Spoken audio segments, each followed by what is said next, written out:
What is up, YouTube? Johnny B here again today, and we are finally back with a project that a lot of you guys have been asking. It's actually my daily, even though I haven't been dailying it for a while, but the Lexus IS300 is back with some more mods for it. So the thing that we're gonna be doing to it today is fixing the check engine light, first of all, because since it is a daily, I need to have all the emissions done on it properly so that I'm not having issues with getting it registered or whatnot, or even if I do decide to end up selling it, since it seems to have been neglected for a while now, since I've been driving the Evo as a daily. But the Evo is going to be for sale shortly, and so is this, since I don't really need them that much. I'm thinking about getting something else for a daily, something a little bit newer, because I do have a lot of mileage on this car. So to go ahead and start that off, we're going to be installing these, actually not getting them, because I already got them a while ago. They are Pacesetters headers with high flow cats in them, so they're not the factory ones. I did get them used from a local Arizona Lexus guy from the forums, and this is going to be perfect because it has all the oxygen sensors. He was parting it out. These don't have that many miles on them because they're aftermarket. If I would have gotten some OEM ones, they probably would have had as much miles as the car, and who knows if those cats are good. But this is fairly new recently. You can get these for around like $500–600 at your local parts store, in my case AutoZone. But I found them used. The guy was parting out his car. He's gonna do a swap, so this is gonna be perfect to get the check engine light fixed on this car, just so it's close as I can get it to being perfect for the next person that decides if they want it. So let's go ahead and start taking everything apart so we can go ahead and install these on.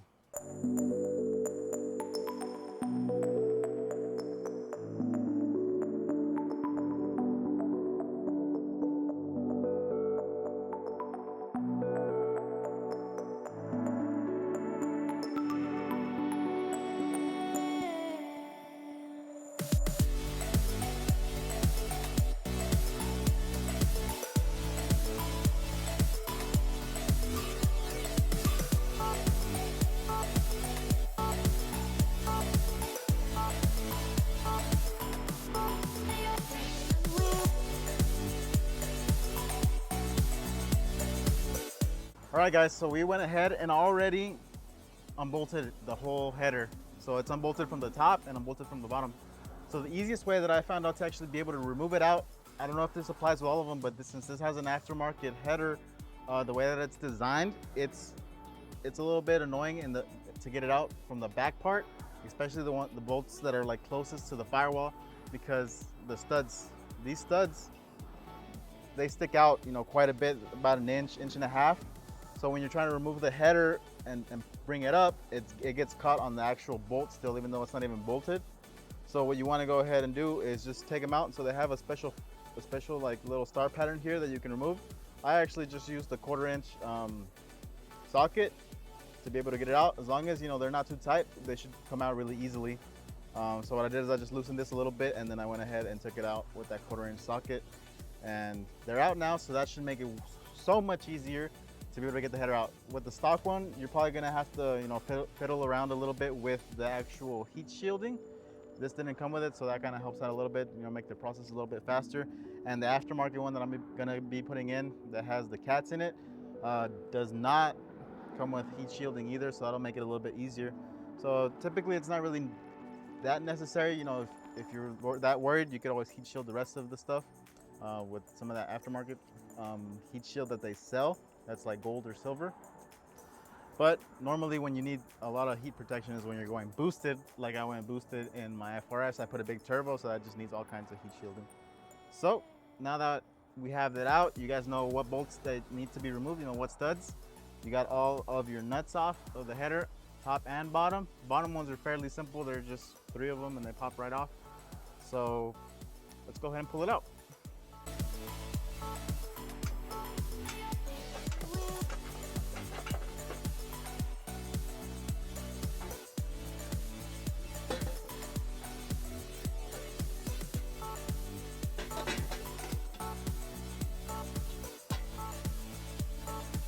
All right, so here it goes, the aftermarket header that I took off. I don't know what brand it is. So it's gonna be up for sale if anybody's looking to put a header on, you know, that doesn't really care about the emissions or stuff like that, just wants a little bit more free-flowing exhaust for more power. Perfectly fine. But I'm gonna go ahead and putting these ones on since they both have, you know, OBD2 cats, so that'll help here in Arizona, just so we don't have to be worrying about that pesky check engine light. So this is still a lot better than the factory one, since the piping is a little bit bigger, not as small, not as much curves, and the cats are a little bit freer flowing, so that should help out a lot. So let's go ahead and install that one. Okay, so now that, you know, we got the header out, you can go ahead and transfer all of your oxygen sensors onto the new one with the cats, or, you know, in my case, when I bought it, I already had the oxygen sensor, so that was perfectly fine for me. But once you know, you can just swap them over, and then just to make sure that I'm not going to be having any exhaust leaks, because that's, you know, one of your biggest fears, to do a job like this, do all that work, and then later on it's leaking exhaust. So then you're gonna be having to take it all off again. So we don't want that. So what you can do is you can go get new gaskets. You can get them I got these at my local auto parts store just because I didn't have time to go to the dealer. But I would definitely recommend going to the dealer to get the 3-piece, you know, steel gaskets that they sell there instead of these, because these tend to fail after a while. But I've had these on for a couple thousand miles and they're still good. So I'm gonna go ahead and reuse them. But just to make sure that there are no exhaust leaks, I'm going to be using this gasket maker. This is a special type of gasket maker that's called ultra copper. So this actually has, you know, like little particles of copper which help, you know, seal it, and it's very high temperature. So even on the packaging itself, it shows a picture of a header. So this is what it's for. So it's also, you know, for any part of your exhaust. If you're having issues with leaks where it's not sealing properly, just use this stuff here and you will be golden. No more leaks. So we're gonna go ahead and install this. Obviously you want to let it dry before you actually, you know, run it a little bit. So let's go ahead and put some of this on.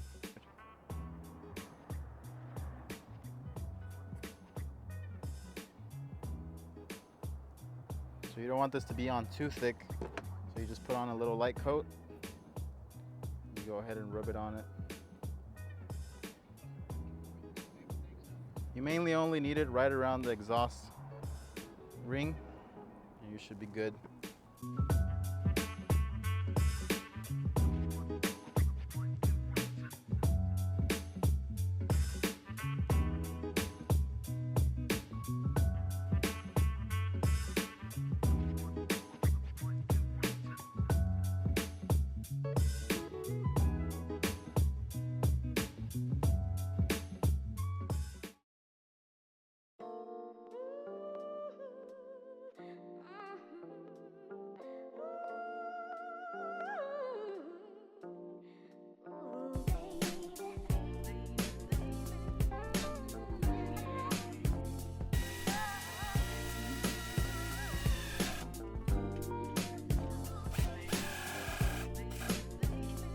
All right guys, that's gonna be it for the video. I didn't really show you guys that much on the installation because taking it off and putting it back on, you know, once you know how to remove it, it's just as easy to put it back on.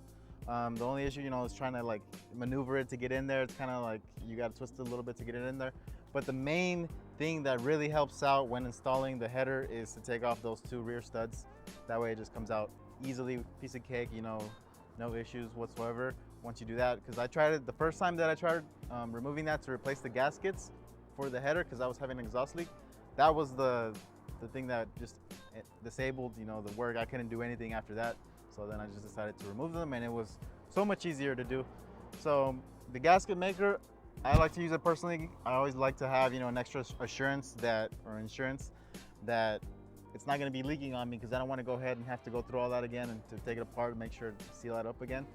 So I just go ahead and do it. You know, it's up to you if you want to do it. If you don't like to use that stuff, you can just use the OEM gaskets, brand new. Make sure you clean the surface really nicely, and you shouldn't have exhaust leaks either. So that's actually the correct way to fix, you know, your check engine light if you have your catalytic converter below threshold code. So no more check engine after that with this. You know, there's other ways to do it where you can extend the harness to the oxygen sensors and put cats further back on the header, and, you know, just so that they're reading before and after a catalytic converter. You can do it that way. It's a little bit more difficult, even though it can be cheaper, but I just went ahead and did it the right way. Found one used that it was in good condition, and that should fix my check engine problem. So now I can go take the car to pass emissions. So I hope you guys enjoyed the video, and as always, you guys have a great day.